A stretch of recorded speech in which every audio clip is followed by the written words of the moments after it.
안녕하세요. 수지강성교회 안드레 목사입니다. 온라인 신학강좌 순서로 오늘은 합심기도의 원리와 방법에 대해서 함께 생각해 보겠습니다. 합심기도는 그리스도인들이 함께 모여서 하나의 기도 제목을 가지고 한 마음으로 드리는 기도를 말합니다. 특별히 합심기도는 하나님의 임재를 강하게 경험할 수 있는 기도입니다. 사도행전 4장 23절로 35절을 보면 예루살렘 초대교회 성도들이 뜨겁게 합심기도를 하는 장면이 나옵니다. 24절 말씀을 보면 그들이 듣고 한 마음으로 하나님께 소리를 높여 이르되라고 말씀합니다. 초대교회 성도들은 공동체의 모든 문제들을 위하여 한 마음으로 하나님께 부르짖었습니다. 그 결과 그들은 다 함께 성령 충만을 경험했으며 고난을 이겨낼 수 있는 권능도 얻게 되었습니다. 그렇다면 초대교회가 드렸던 합심기도에는 어떠한 원리와 방법이 있었는지 말씀을 중심으로 몇 가지 단계로 나누어서 생각해 보겠습니다. 첫 번째 단계는 기도 제목을 나누는 것입니다. 사도행전 4장을 보면 베드로와 요한이 복음을 전하다가 예루살렘의 지도자들에게 체포되는 장면이 나옵니다. 이때 지도자들은 베드로와 요한을 위협하면서 예수의 이름으로 말하지도 말고 가르치지도 말라는 말로 경고하게 됩니다. 이러한 상황만 보더라도 당시 초대교회 주변에는 복음에 대한 적대 세력들이 얼마나 많이 있었는가를 짐작할 수 있습니다. 베드로와 요한 역시 교회가 위협을 당하고 자신들도 협박을 당하는 상황을 겪으면서 앞으로의 상황이 평탄치 않을 것임을 직감했을 것입니다. 하지만 베드로와 요한은 이와 같이 힘든 상황을 혼자만 끌어안으려 하지 않았습니다. 그들은 교회가 직면한 문제와 어려움들을 초대교회 동력자들과 함께 나누었습니다. 23절 말씀을 보면 사도들이 노임에 그 동료에게 가서 제사장들과 장로들의 말을 다 알리니 말씀합니다. 베드로와 요한은 자신들이 겪은 어려움을 예루살렘 교회의 동력자들에게 구체적으로 알렸습니다. 여기서 우리는 합심기도의 첫 번째 원리를 발견할 수 있습니다.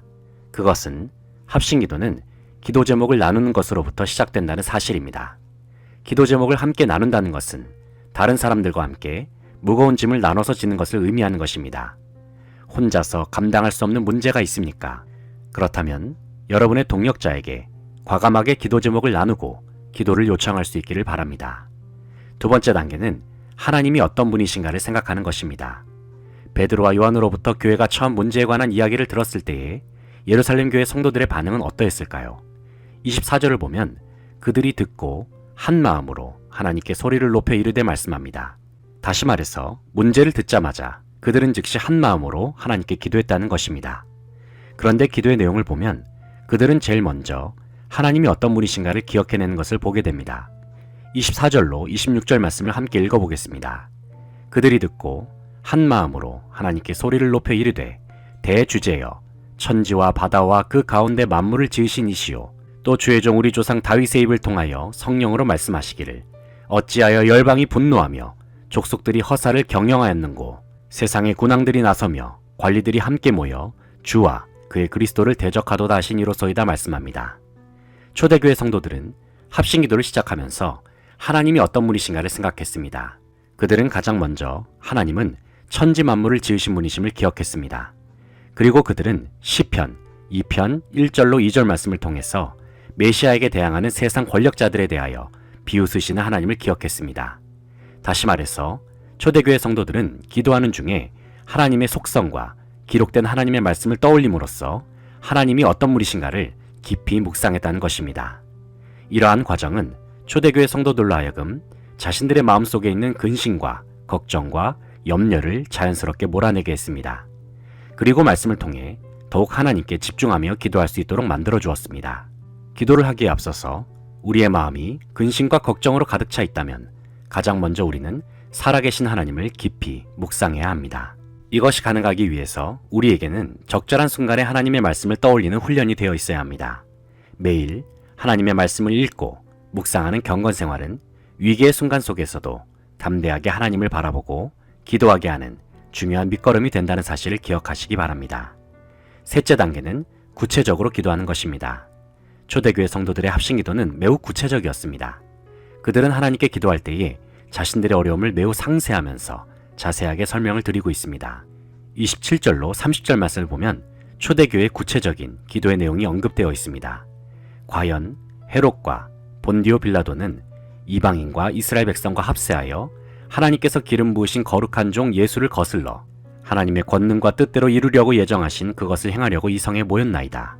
주여, 이제도 그들의 위협함을 굽어보시옵고 또 종들로 하여금 담대히 하나님의 말씀을 전하게 하여 주시오며 손을 내밀어 병을 낫게 하시옵고 표적과 기사가 거룩한 종 예수의 이름으로 이루어지게 하옵소서 하더라 말씀합니다.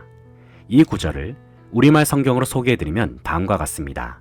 그런데 정말 헤롯 안티파스와 본디오 빌라도가 주께서 기름 부으신 거룩한 종 예수를 반대하며 음모를 꾸미려고 이방 사람들과 이스라엘 백성들을 이 성에서 만났던 것입니다. 주의 능력과 뜻에 의해 미리 정하신 일을 그들이 단지 이룬 것뿐입니다. 그러니 주여, 그들의 위협을 보고 주의 종들을 도와 주의 말씀을 담대하게 전하게 하소서. 주의 손을 펴서 주의 거룩한 종 예수의 이름을 통해 병을 고치게 하시고 표적과 기사를 행하게 하소서 말씀합니다. 초대교회 성도들은 하나님께 기도하는 중에 교회가 처한 어려움을 자세하게 설명드리면서 주의 종들의 말씀 사역과 병 고치는 사역, 그리고 복음이 전파되는 가운데 성령의 권능을 통한 표적과 기사가 일어나도록 구체적으로 기도하고 있음을 봅니다. 물론 하나님은 기도하는 사람의 설명을 다 듣지 않아도 이미 우리의 기도 제목을 다 아시고 계십니다. 그러나 모든 것을 다 아시는 하나님은 하나님의 백성의 자세한 기도의 내용을 기도자의 입술을 통해 듣기 원하십니다. 그 이유가 무엇일까요? 왜냐하면 하나님은 우리의 기도의 내용보다도 기도하는 사람과의 관계를 더욱 중요하게 여기시기 때문입니다. 그러므로 하나님, 말씀 안 드려도 다 아시지요? 라는 기도보다는 모든 구체적인 내용을 가급적이면 하나도 빠짐없이 다 올려드릴 수 있기를 바랍니다. 왜냐하면 우리를 사랑하시는 하나님은 저와 여러분과의 관계, 그리고 함께 있는 시간을 더욱 소중히 여기시기 때문입니다. 이런 의미에서 우리의 기도가 이전보다 구체적으로 변화될수록 하나님과 우리와의 관계는 더욱 친밀한 관계로 깊어지게 될 것입니다. 우리의 기도 시간이 짧은 이유가 무엇일까요? 어쩌면 하나님께서 이미 다 아실 것이라 생각하면서 기도의 내용을 생략하고 단순화시키기 때문에 우리의 기도가 짧아진 것은 아닐까요? 부모와 자녀와의 대화를 잠깐 생각해 봅니다. 부모와 자녀가 대화 중에 필요한 것만 간단히 말하고 대화를 끝내버린다고 한다면 그것은 진정한 대화라 할 수 없을 것입니다. 함께 시간을 보내면서 별로 중요하지 않는 이야기라 하더라도 이런저런 소소한 이야기를 나누면서 시간을 보내는 것이 대화다운 대화라 할 수 있을 것입니다. 그런데 하나님께 드리는 기도도 마찬가지입니다. 필요한 것만, 요점만 간단히 올려드리는 것은 진정한 기도가 아닙니다. 하나님과의 친밀한 관계 속에서 오랜 시간, 많은 이야기를 주고받을 수 있는 것이 진정한 기도라고 말할 수 있는 것입니다. 왜냐하면 기도는 하나님과의 영적인 대화이기 때문입니다. 초대교회 합심기도는 하나님과의 친밀한 관계 속에서 이루어졌던 구체적인 기도였습니다. 그리고 하나님께서는 초대교회 성도들의 합심기도에 응답하시고 성령 충만한 은혜를 부어주셨습니다. 31절 말씀을 보면 이런 말씀이 나옵니다.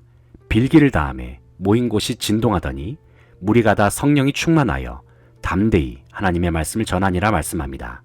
초대교회의 기도를 응답하신 하나님께서는 그들이 모여있는 곳 가운데 강력한 성령의 임재로 역사하여 주셨습니다. 그로 말미암아 초대교회 성도들은 성령이 충만하여 담대함으로 하나님의 말씀을 세상에 전파하기 시작했습니다.